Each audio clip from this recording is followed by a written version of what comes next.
Hello, everyone. This is Robert Grant. I'm very excited to host this new program to you, and it is called the Data Sovereignty Show. This is a really important discussion that we're going to be having today with a couple of guests that I think are just amazing individuals. And one of them is Neil Sahota. Neil is an IBM Master Inventor. He has worked with the United Nations in artificial intelligence subject matter as an expert. He's also a professor at UC Irvine. We're thrilled to have Neil here. He's been on our advisory board for, I guess it's been almost 3 years now. And he's become a great friend also. He has more than 20 years of business experience, and Neil works to inspire clients and business partners to foster innovation and develop next generation products and solutions powered by AI. So he's got a lot of experience spanning several different sectors of industry, including healthcare, life sciences, retail, travel, transportation, energy, utilities. Gosh, you've done so much. And he's all around just a good human being. So we're happy to have Neil with us today. And my second special guest is Jahon Jamali. And Jahon is with Sarson Funds. He's the chief marketing officer and co-founder. He's in cryptocurrency and blockchain and technology and digital asset educator. And he talks often about Bitcoin, fintech, blockchain, digital assets, and cryptocurrency. He formerly worked in the intelligence community for the United States government. And both of you guys are I'm thrilled to have both of you here today to have this conversation with the three of us, because I think there is not probably a more important discussion to be had as relates to where things are in the world right now. And it's pretty shocking, actually, as you look at it. And I want to first off just sort of like let you kind of vent a little bit and tell us how you feel about the current circumstance related to what's happening with social media and AI, and how do we get this right back on track? I'll let Neil go first. Go ahead, Neil. All right. Well, I'm excited to be here, so thanks for having me on, Robert. Sure thing. You know, they say data is the new oil, and unfortunately that's a sword that cuts both ways. So we've got this essentially war to get as much data as possible and centralize it and utilize it. And that's why, you think about like, a lot of social media companies, they're really data companies as a result. Is it fair that we don't get to leverage our own data? Are the services we get from social media enough? Are social media a little too invasive? I know we talk about other things, but the flip side, unfortunately, also is it's also this whole data is the new oil is stifling advancements in medicine, in providing services and other things. Think about it. With AI, we have like systems that can actually look at an X-ray and detect like lung cancer. And people are like, why can't we do more? We don't actually have enough data available for the researchers to actually do that. So there's, on one hand, there's a lot of data being plucked from us we don't realize. On the other hand, we don't sometimes share the data we should be sharing just to advance the human condition. Right. Thank you. And Jahon, what are your thoughts on the current circumstance? And what have you noticed on social media of late as well? Well, first of all, thanks very much for having me on the show, Robert. And Neil, I'm going to 100% agree with you. And data is the new oil for all intents and purposes. And I think one of the things that folks need to wrap their head around is that the current structure of governance in our world, not only from a government perspective and international relations, but as it pertains to how we even identify, hasn't really caught up with the advancements in data. I want to give you a quick example. Social media platforms, the internet in general, has allowed us to connect and interact with folks all around the world. And that data, of course, is being collected in a variety of different ways and can be put to a lot of good use. But it's created this concept of transnational identity, right? Where you are starting to look and associate beyond borders. And I don't think that the governance structure we have in the world today is really caught up with that.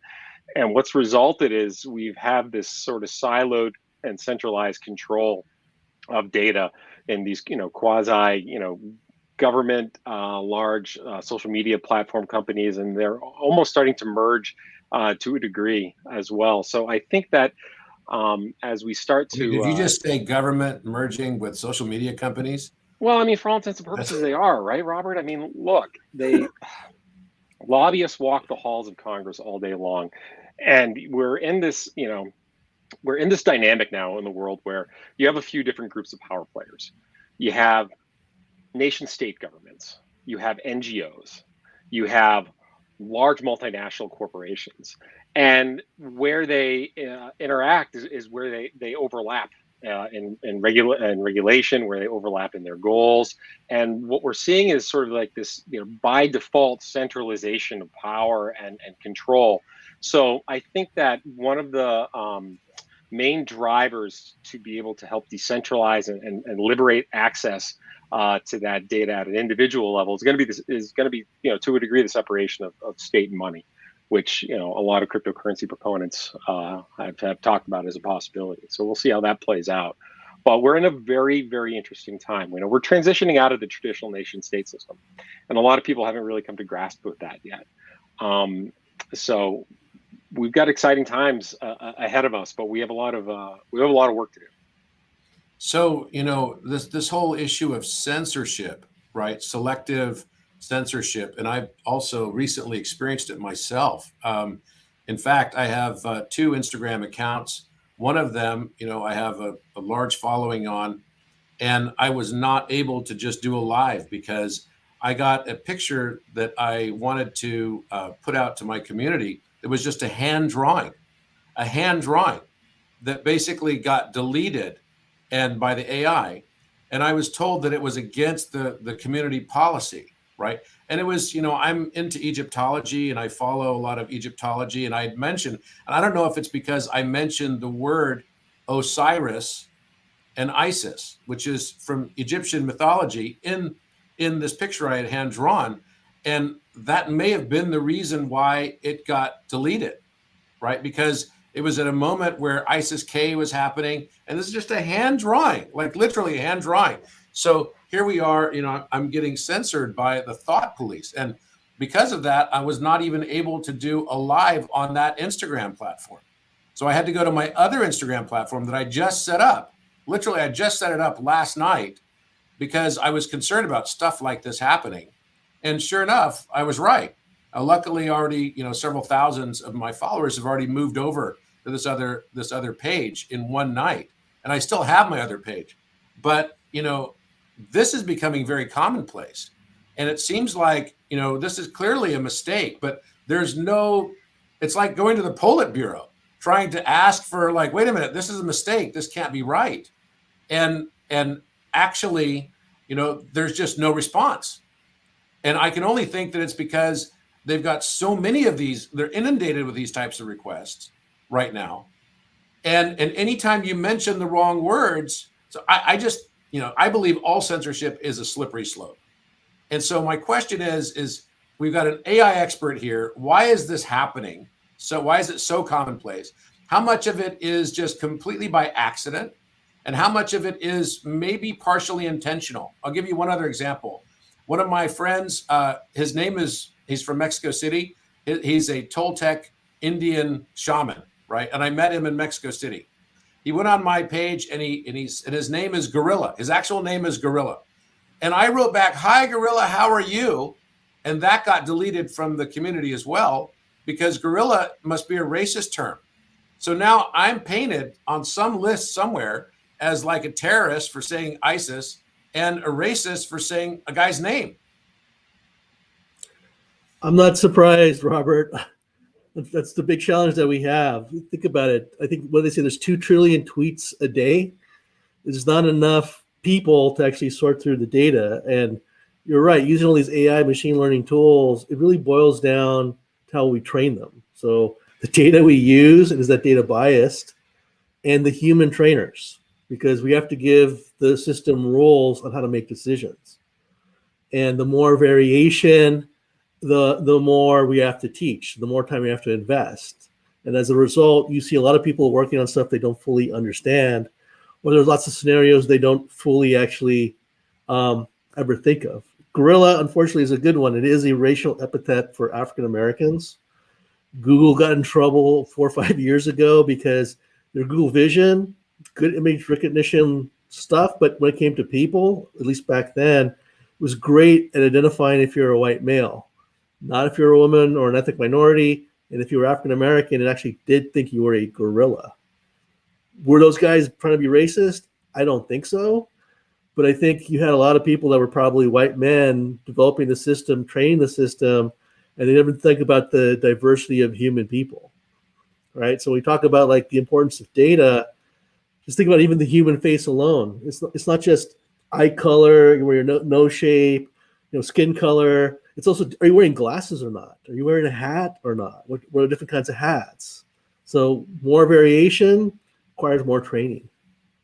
So, okay, but there's also seemingly kind of a very strong narrative, right? That's happening here, right? There's a lot of censorship that has been happening, not just to me, but to my friends and everything, people that I see. I mean, is any kind of censorship a good idea?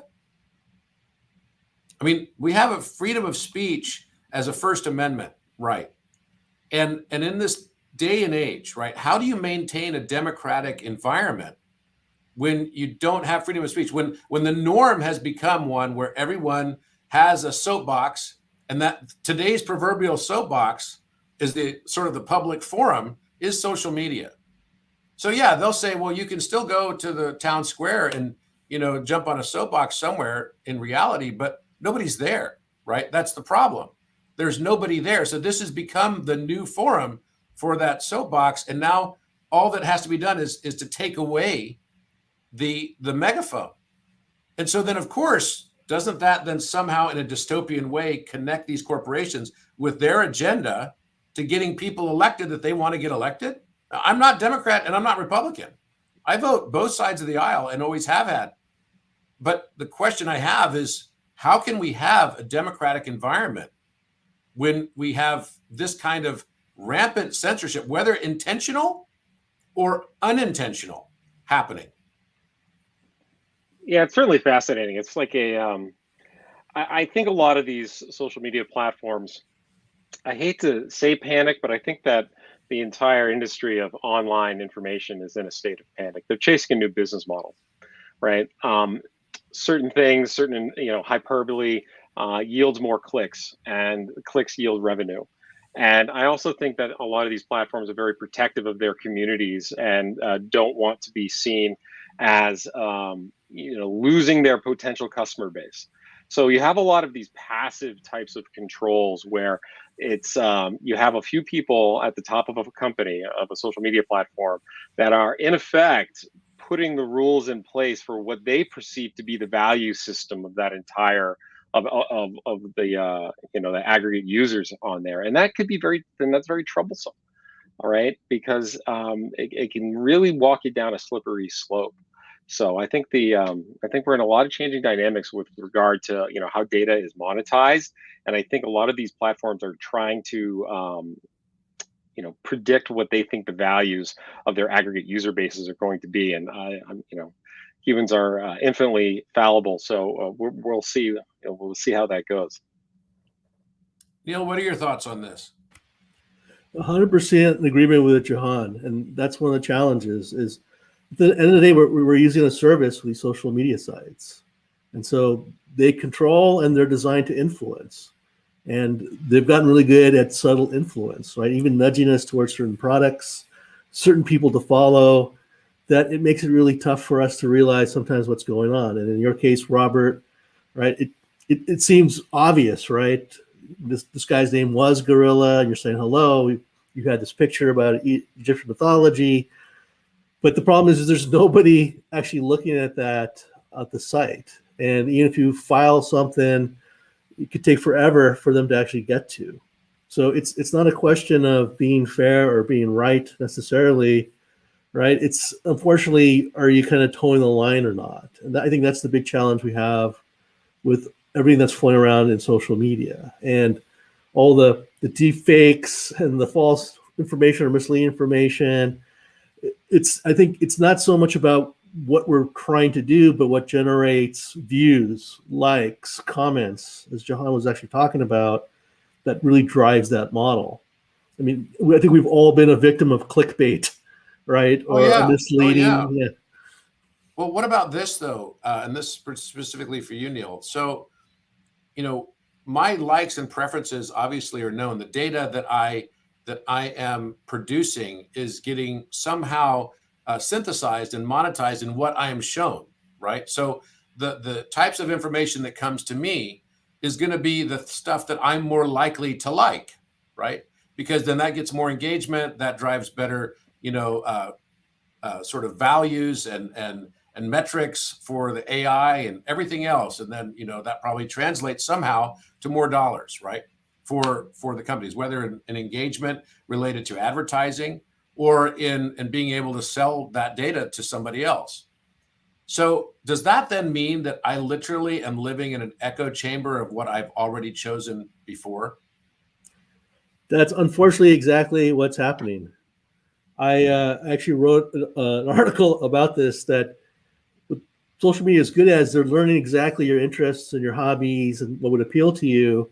And then all they do is feed you streams of the same thing. So all it does is reinforce your existing viewpoint without being exposed to other things and the things you like. So it's easy, sort of it's easier bubble around you. Right? I mean, it's easier to monetize things you agree with rather than monetize a challenge to you. Absolutely. Yeah, I mean, it's like, that's kind of mind-blowing. So that means that we're all living in a virtual echo chamber of our own conditioning bias. That means that Republicans become friends on platforms like Facebook with more Republicans, and they're the ones introduced to more Republicans. So they literally believe that everyone in the world that they know thinks the same way they do. So they get a dopamine hit to think, oh, look, I'm right. I'll like that, right? And so what it does is it dramatically polarizes society to the edges, right? Where even someone in the center looks extreme. So this is a problem, isn't it, for democracy? Isn't this a real fundamental issue? Because now we have no ability to even empathize. We've lost our muscle to be able to empathize with other people's perspectives and see their viewpoints, because we don't even ever need to now. And every time we do, it's entirely foreign to us. It's like we're talking to an extraterrestrial. I absolutely agree, Robert. That's why I think it's ironic that here we are in a time where we're talking about more tolerance and understanding, yet we're totally intolerant of someone with a different viewpoint or attitude or behavior. And that's unfortunately exactly what's going on. We're already a cliquish society, right? Think about even in high school. And now we just be able to create these kind of super cliques that are nation or global. And so if all you ever hear is people that totally agree with you and think like you do, guess what winds up happening? Jahon?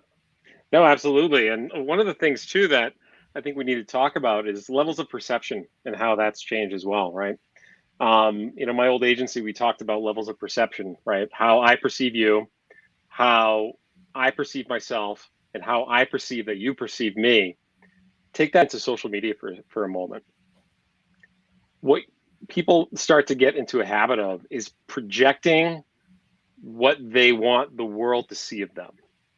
That happy picture with the family, my XX Pro filter on my barbecue, and you start to create by default this sort of like cyclical envy amongst maybe your old friends, amongst coworkers, whoever else might be in your first layer network and your second layer network.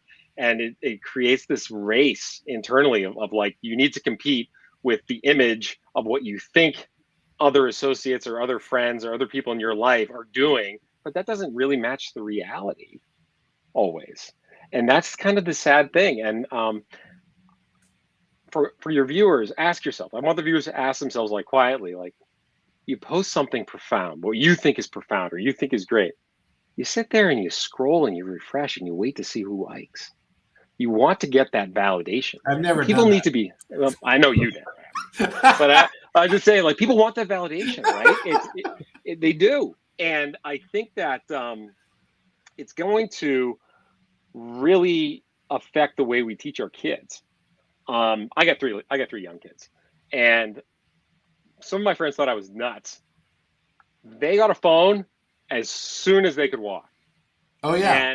And I wanted them to understand, because here's the thing, like, as I can only tell you, the rate at which we are going to interact with machines is only going to increase. So I don't want it to be like keeping a kid away from driving, and as soon as he gets his license, give him a Ferrari, right? I didn't want it to be that. I wanted to have give him a phone early and start to play with it while I still had some influence in their life while they were still young. But I drive that home early, and I encourage other parents to do the same thing too. Of like, understand what you're seeing here is not reality; it is a projection of reality, and don't underestimate your kid's ability to understand that. Kids are smart, right? So I think it's really going to be important how we, communicate about how we want to teach the next generation of folks. I mean, this is new to us, right? When the three of us grew up, when we were young, we didn't have this, right? We're just figuring it out. But I think one of the things we need to consider is that younger generations now, the 4-year-old to like the 10-year-old, they've known this their whole life. They might not be as easily fooled as we think they will be, right? I think we need to give the younger generation a bit more credit. So I think it's going to really come down to like how we parent and how we talk to our kids about this. Oh, yeah. Yeah. So is centralization the issue on social media? I started a social media company a while back, about 9 years ago. It was in a specialty space within healthcare. It took off very fast. The very beginning, I made it very clear I would not tolerate any kind of censorship whatsoever, because I think that kills a community. And I can't remember who it was that said, I may fight with you on what you express as your opinion, but I will fight to the death for you to have the right to express that opinion. And I've always believed that. I think it's just a fundamental tenet of a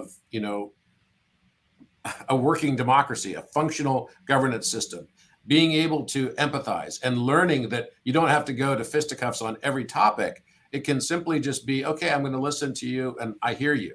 And I've learned so much in my life when I've done that, right? If that gets taken away from people because of an AI algorithm, what happens in this world, right? This goes beyond just democracy. It goes to basic, what it means to be a human being, right? And how to even empathize at all. So is centralization the challenge here, that there is kind of this whole centralized, first of all, if you believe that censorship is okay, because we live in a world today where everyone gets so easily offended, right? I don't remember the last time I was offended. I don't remember the last time I was insulted, because I didn't grow up. I wasn't taught that I should be offended or insulted on everything, right? Or that was not my conditioning bias. But now we live in a world where everyone gets so easily offended that even someone who puts their handle as gorilla, and I just say back gorilla, is something that somewhere along the way, the AI was instructed, erase the word gorilla. Well, what about actual gorillas, right? It's like, so now they can't even be talked about. We can't talk about gorillas because the AI says that word is not allowed. I mean, think about the Handmaid's Tale dystopian environment this could rapidly devolve into, because the number of words that are offensive don't go down and get smaller. They get larger and larger. It's like government. Government never contracts. It only ever expands. So is this a centralization problem? And if so, how can blockchain potentially address this? I would argue that it's more of a people problem, and blockchain can still help with that, because we always talk about people, process, technology. We know we can do things to improve the process and technology side. The challenge is on the people side. So what should be allowed as censorship? Should anything be allowed as censorship? So we're talking about kind of morals and ethics now. And forget about countries. Each person kind of has their own coda. I will throw myself under the bus here. 2018, I was asked to give a keynote at GSR, it's the big global regulators conference. And in my speech, I said what everyone was thinking but doesn't want to put a voice to, right? In the digital age, there are no boundaries, right? You can port technology, you can access social media in most places, right? There's really nothing to stop that except whatever, guardrails these companies put in place themselves. If you're talking about using this stuff and trying to do what's right or encourage right use, what does right actually mean? Now you're talking about people's morals and ethics, and that's the thing. And I will tell you that when I was done, no one clapped. People were visibly angry. I remember the Deputy General of the UN ran up to me and was like, "Really brave thing you did, Neil. It was the right thing to say." but you made no friend. You should probably get out of here, right? So Wow. basically make it, surprisingly, they invited me back the next year. And when I was walking around in the hallways, guess what I was hearing? I was hearing the regulators, little small groups, talking exactly about that. What would this baseline ethical model actually be? Yeah, I mean that's a big question about what is ethical, because at least it's maybe taken me 52 years to learn that even myself, all the things that I thought were the only ethical choice, by some strange coincidence, always somehow benefited me. Right. And I think I can't be the only person that does that. It's like, I may not be the one who looks to see how many likes you get after you make a post. That's a joke, by the way. But the fact is, right, like it's taken me that long to learn that a lot of the things that I thought were hardcore, black and white issues were actually just the things that were benefiting me. And well, I think, Robert, a lot of people have a hard time negotiating the fact that every decision is economic that you make, and every decision is selfish, and that's not always a bad thing, right? Selfish has a bad connotation to it for a word.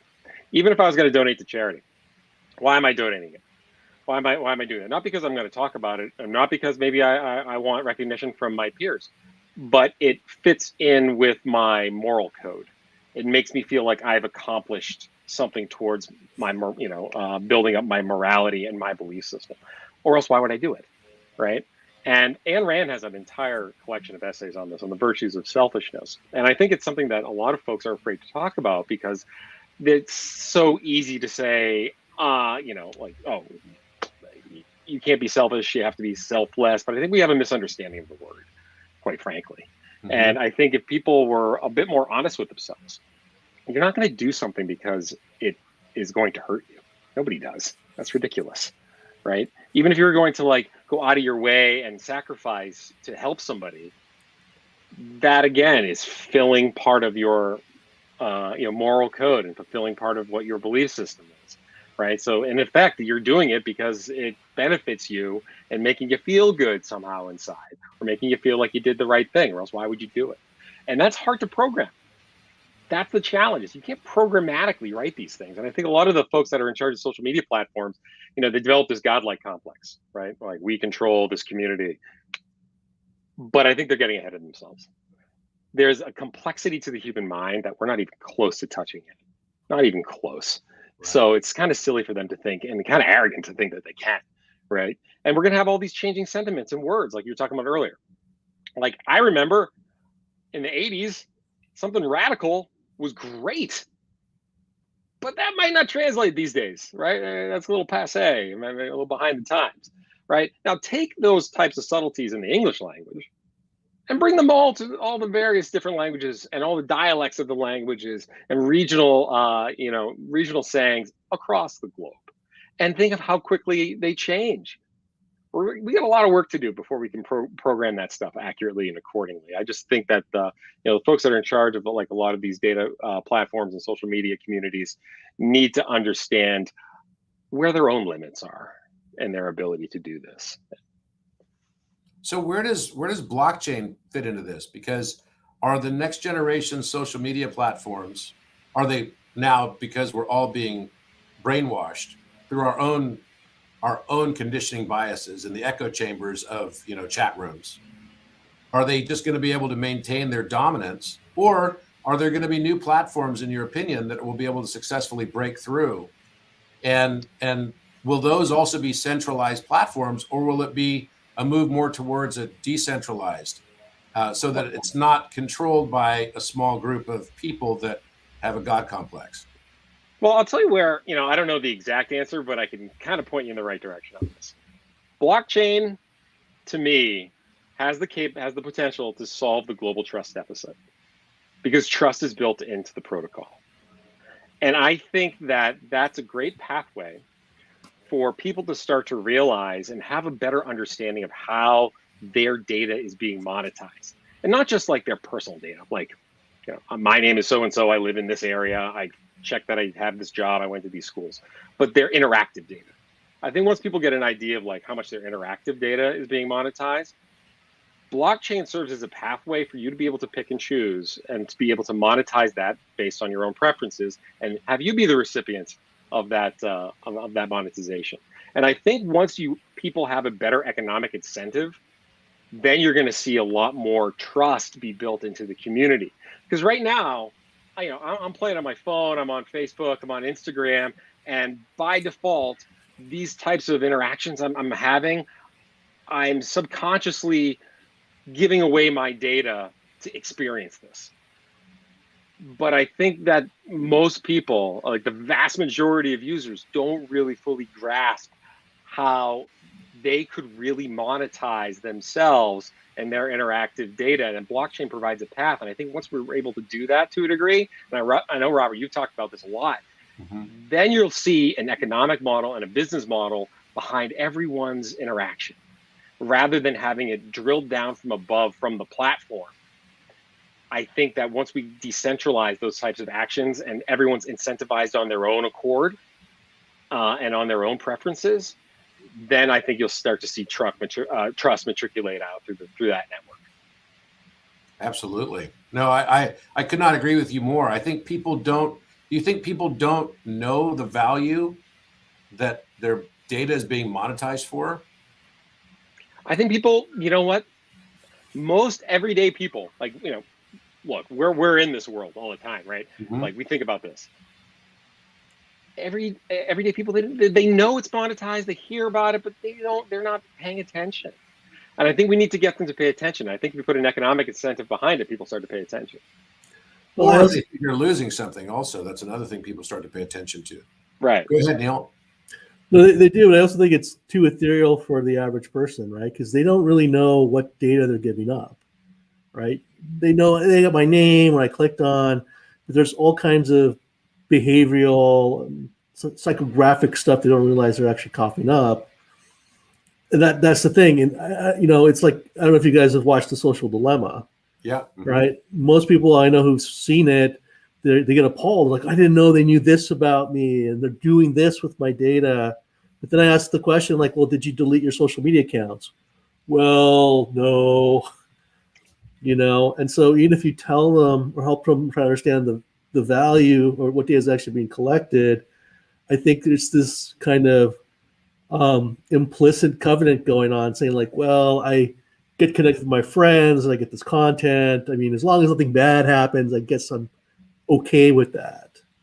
Well, there's also not much choice for them either, right? There's not another place where their friends are, where they could go. I mean, I think if that were the choice to be made, where they could go on one platform where their data is not mined in like a data plantation, and the other platform would be decentralized versus a centralized control, and one that doesn't have quite as much or any at all, preferably censorship.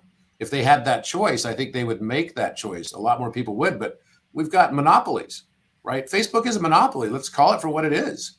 No, that's exactly right, Robert. And like, that's something that gets glossed over a lot, is people are afraid to call back and rally some of the antitrust laws that we've had on the books for a very long time. Nobody wants to have this discussion seriously in Washington, but that's exactly what it is. It's a monopoly. And we have mechanisms to address that, but we just refuse to use them right now because the lobbyist groups and the special interest groups are too entrenched with the policymakers. But we're definitely seeing a trend right now where people are leaving Facebook, Instagram, and setting up large Telegram accounts. Right? It's a good trend. It's a great trend, but that's a lot of catch up to do. It's a significant amount of catch up to do. Facebook has a large, enormous, not first mover advantage. We had MySpace, and that which disappeared. But I struggle with this and wrestle with this of how do we be more transparent with ourselves as to what we feel is right and wrong, and where are the alternatives, right? And it depends too, because across these different platforms you're having different conversations. Facebook, for me, that's where I can post pictures of my kids and people love them. Right. Instagram is where I'm taking pictures of the food I cook. LinkedIn is where I'm posting things of my professional development. Twitter is where I'm being being a little bit more edgy, but I think that's pretty consistent across the board. So like, I think we are struggling to discover really like viable alternatives. I'm glad Telegram has seen the success it has, but it does have limitations. So I think once we start to address it societally as the monopoly that it is, perhaps that some of these alternatives will start to emerge. Okay, well, what about Apple's recent foray attempt, I guess, into getting access to everyone's iPhotos, right? Oh, Which actually, was a Robert, major departure. When I saw that, I was like, wait, what? I mean, yeah, Apple think has always different, been right? this paragon of virtue that has always protected privacy. And then all of a sudden they do an about face, and I couldn't figure it out. And I was kind of stunned by the whole thing. But I'd love to hear your viewpoints on this. You know, it was funny. Yesterday on the radio, I heard a DJ, and I thought about this exact same thing, say, Apple's just come out with a notification that they have discovered a new vulnerability across all their devices and that you need to update immediately so you're not vulnerable. And I'm like, oh my goodness. This is totally, because this is a total like PR mechanism because of this exact issue of being able to access your photos. I mean, who knows where it's going to stop? It's not going to stop at your photos. I can tell you that.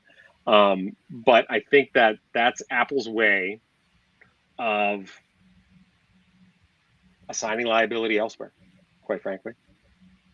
And it's taking us down a slippery slope of making the company a little bit different than we thought it might have been. But that's our own bias. That's our own conditioning bias, Robert. We had this vision of what Apple is, and companies change like people do, and they evolve for better or for worse. And I think that we need to sort of accept that the mantras and the values that were there when the company was founded are not exactly the same as they are now. And that's another aspect of it. I think that's something that's kind of nice about a blockchain, right? Because blockchain is immutable. So you can't change history. You can't go back and say, no, that's not what I meant. You can't do like Google, where they say, before they had this, whoever would have a mission statement and sort of a credo that would include the words, don't be evil. But they kind of bounced the don't be evil, right? And they really super de-emphasized it, right? In all of their new stuff. So, but if you have don't be evil in your blockchain, it's always there. It's never going away. So there seems to be some solidity in that concept in and of itself. And maybe that provides some degree of promise or hope for the future. But, I think this is becoming the norm rather than the exception, that we tend to use a crowbar like Apple did. The crowbar here was pedophilia, right? So they know that the Democrat side of the ledger is not going to be against them necessarily because they don't seem to care as much about their data. Maybe not. Obviously, that's a blanket statement, and it's not something that would apply to everybody. But that's certainly not been. They seem to be more pro censorship, more pro. Let's make sure the messaging about the science is correct. Related to COVID in particular, and I think that has been the powder keg that's been a catalyst for all of these weirdisms that are now happening. Right. That feels very dystopian and sort of, like I'm reading out of Ayn Rand's, Atlas Shrugged, or out of 1984, or watching the film, V for Vendetta, right? Where everything is done for the public good, right? But that freaks me out because I know enough about history to know that the term, as soon as someone starts saying, we're going to do this for the public good, that's usually the entree to genocide. That's usually the entree to mass racism. Historically, it hasn't played out very well, has it? It never has. It literally never has. So that starts to get my alarm bells going, wait, what? What is going on here now? And we need to speak out, because just like my father told me, I said, Dad, is this free? Can we go there for free? And he said, son, nothing in this life worth anything is free, not even freedom. So at some stage, we all have to be willing to speak out and voice our thoughts on this and how we're feeling about it. Because if we don't, believe me, this could be, especially with this brainwashing that we're actually going through, what has been described of echo chambers, that is a form of brainwashing. No doubt about it. We get stuck on our own dopamine hit of what we already believed. Oh, So I don't absolutely. know And there's about a you. business. I've It's the changed my business mind a model. lot of times in life. I've changed my mind. I've said, hey, I like the right to be able to change how I view something. Something that happened to me that was very bad earlier in my life. Now I look back and say, gee, that was the best thing that ever happened to me. And it took the perspective of time for me to be able to fully appreciate that reality, right? But I don't want that taken away from myself, right? I don't want that ability, to be gone. So it's the same thing. I want to be able to listen to opposing viewpoints. I want to be able to have my mind be open to changing and to adjusting, right? But organizationally, I can see how that becomes kind of problematic because now you've got someone who said, "Oh, I'm all for non-censorship, and we're all about protecting data privacy," and like Tim Cook, and now all of a sudden about face. But then really the reality is this: is it maybe what's impacting his thinking? Possibly that they're facing a huge saturation of iPhone sales. Oh, absolutely. At the end of the day, it's all economically driven, right? You're in this echo chamber because it's easily monetized. And there's a business model that drives your cyclical ride through those types of echo chambers. Oh, I like fishing. And then all of a sudden you get like all sorts of like Bass Pro Shop ads and like all sorts of new tackles and lures and like boom, boom, boom, you're clicking and you're clicking. Maybe you buy something. And that's the same with ideas too. And that's where I really believe that blockchain is the pathway to this. Once you start to realize that you can monetize these a bit more on your own and get the reward and experience it for yourself, then it really is a game changer. But yeah, right now Apple, like this is like the same thing with like those old school refrigerators that used to have like the curved corners. That company went out of business because they never broke, right? So they had to transition to service as opposed to like product sales. And Mercedes ran into this problem in the 70s. Their cars were so well manufactured, they never broke, and they almost went out of business because they couldn't make new cars. Now, Apple's not going to like dial back the quality of their iPhone, but they realize they've reached this point of saturation and they have to figure out ways of monetizing their user base other than hardware sales, right? So, yeah, at the end of the day, it's all going to be what is driving the business model. So, Neil, what did you think when you heard about the Apple crowbar?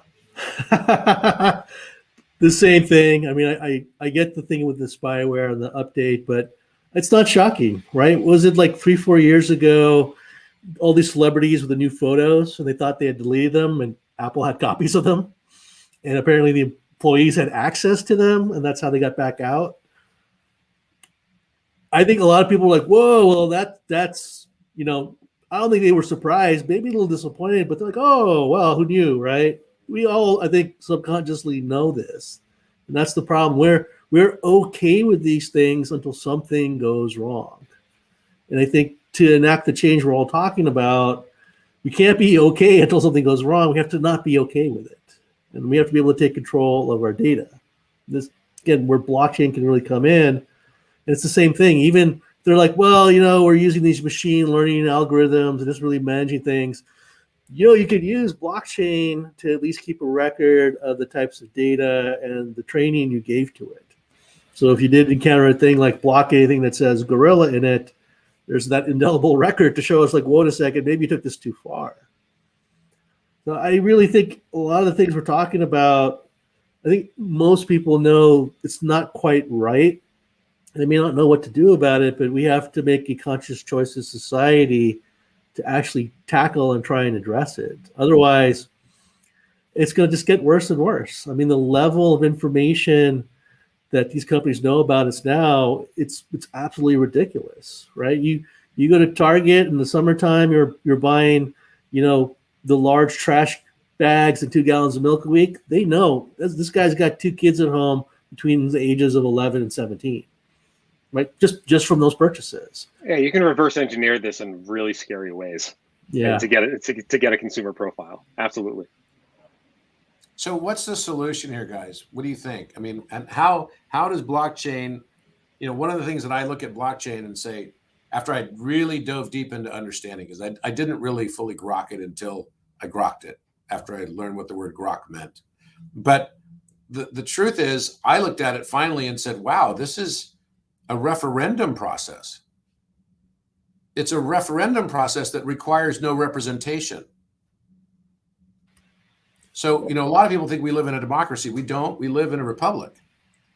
This is it's a republic built on democratic principle. We don't vote for issues. We vote for people that we believe are entrusted to represent our perspectives and issues. But the truth is, the lobbies are too powerful. And I've spent a lot of time in Washington. I've spent a lot of time, lobbying congressmen, senators. I've met them many, many times. I think at one point I probably met almost every single senator and every congressman in over a 2-year period. What that does is it shows me exactly how the system really works. And that was pretty shocking, but it is a fact that lobby firms have an inordinate amount of control over the narrative, the dialogue, the everything. We all think that, it's congressmen that write bills. Newsflash. It's not. It's companies that write bills. It's the 25-year-old staffers. They get modified by the chiefs of staff or the team that works for the congressman, but the original draft, the flavor, the everything, and they have to be miles wide and a centimeter deep on anything. So they don't really know the details of topics. They decide, okay, this is going to be good for my constituency. So, okay, let's have the lobby firm write this bill with their outside law firm. And that's who writes the bill. And then in the end, it goes to the congressman or senator, and then they introduce the bill. I know because I've introduced bills before. I've done this before. And I was stunned at the whole process. Then what happens is it gets whittled down and chopped, and it's like a complete negotiation, balagan, as they would say in Israel. It's like this total battle over, what special interest is going to get this and who's going to get their back scratched here. And it's a mess. It's a total mess. But blockchain seems to avoid all of that. Go straight to a referendum process, and there's nobody in central control of it. No, absolutely. And I think it's going to start from the ground up, Robert. At the end of the day, it's going to take strong leadership. And I would love to see a day where we had blockchain voting. Imagine that. Imagine you had immutable blockchain voting. Now, is that going to happen overnight? Of course not. People are going to freak out. No way. But we start to see this at the grassroots with local officials, with local politicians. I think you'll start to see a groundswell. Things we do well here in the United States is we do things well when we start at the community level and at the state level, and then they filter up. That's where we have our best success, when things grow up rather than be brought down upon us. So I think there's a lot of promise, right? We have a lot of very specific blockchain empowering legislation and laws in states like Wyoming and Texas. You have a very pro-Bitcoin and cryptocurrency mayor in Miami. And I only see those numbers growing. And we're so very early that within the next decade or so, we might have a viable chance of having someone run for president that has a good chance of winning or being a major party nominee who really understands it, right? But it's going to take this continued work at the ground level to make that a reality. Like once we start to see successes with citizenry as a service, to a degree. The way I get my permit to build something on my land, the way I pay my local taxes, right? The way I deal with licensing. Like all of these little things are going to be able to stack up on each other's success level. And I think that's probably a much more attainable methodology of seeing blockchain really integrated in our society rather than a top-down measure. It's not going to start at the federal government. It's going to come up. So actually, I have a question about that, though. I mean, let's say there were a candidate who ran for president who was, against the current methods, right, for extracting data and monetizing it on the part of companies. Would that president even be able to get elected? Would that president even be able to, potential president, even be able to get on the soapbox? Because could they be blocked maybe. from access to We had a game show host as president not long ago.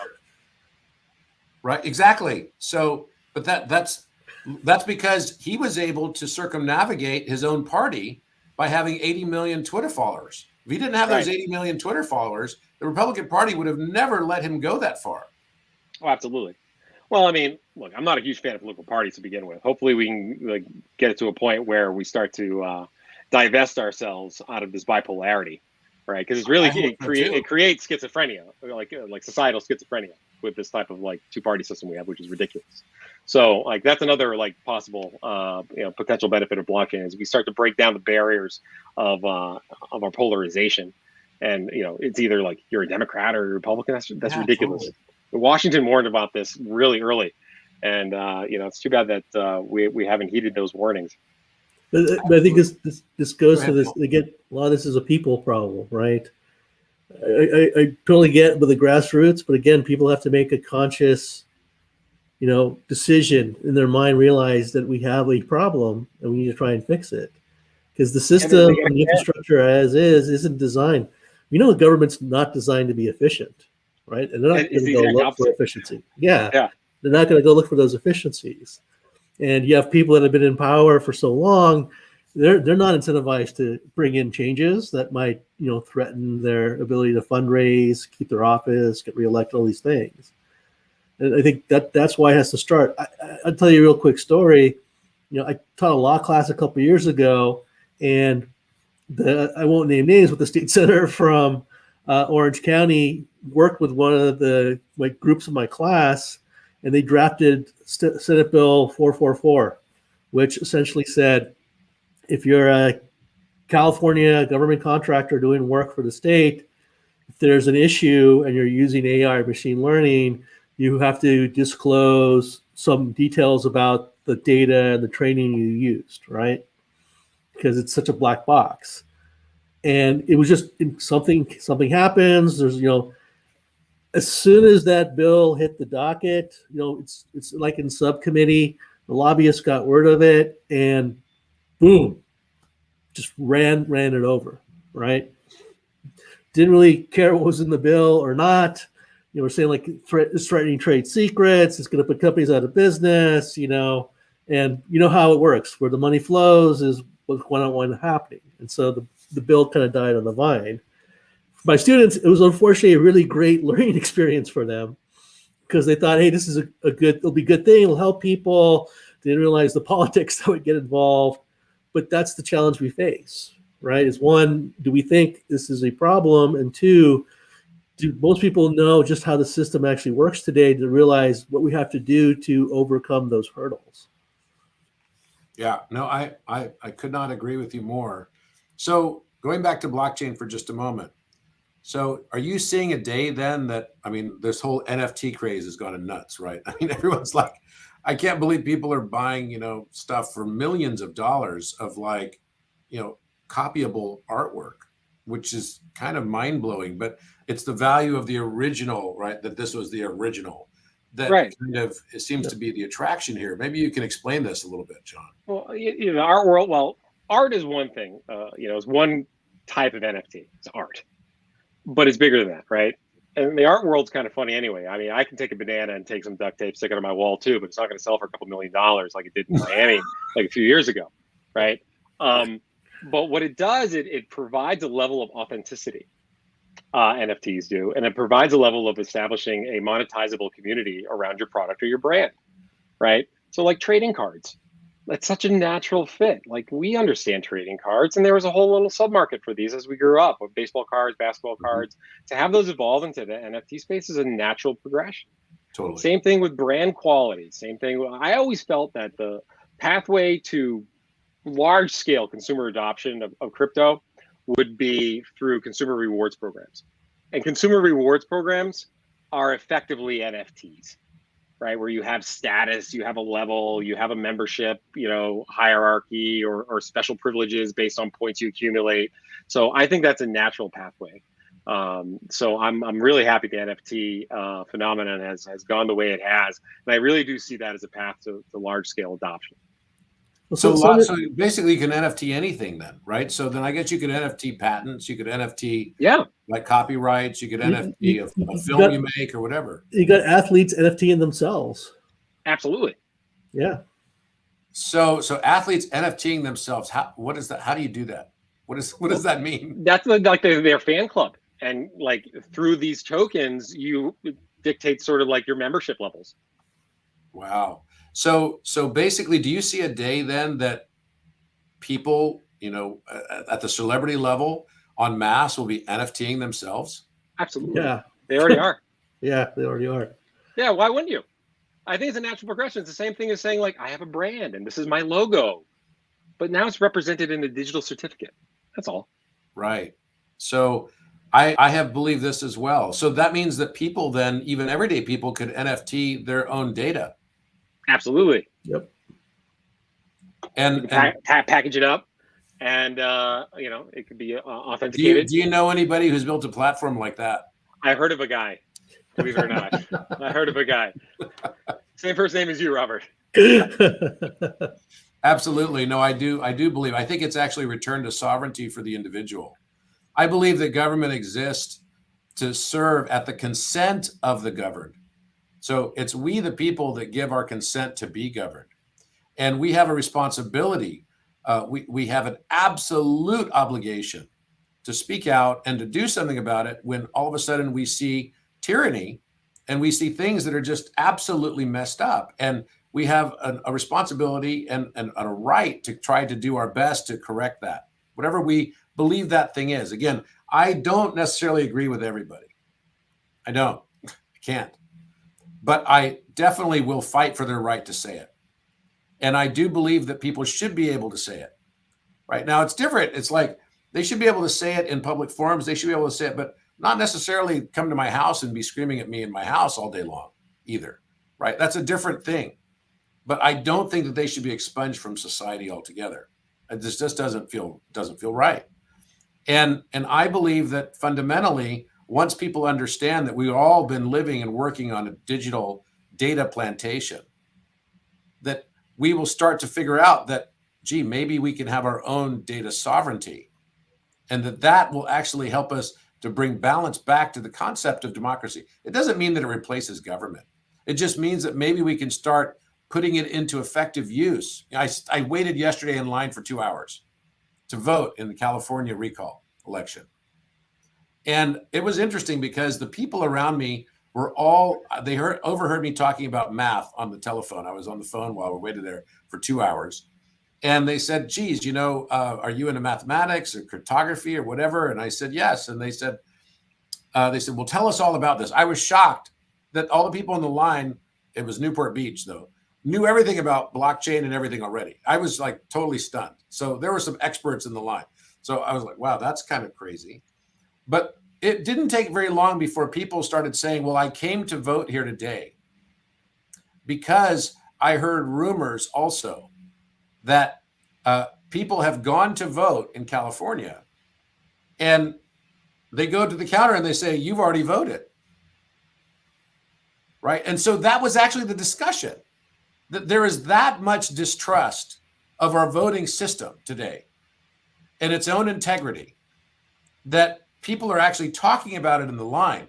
And I can tell you, everybody in that line had total antipathy for the government. It was unbelievable.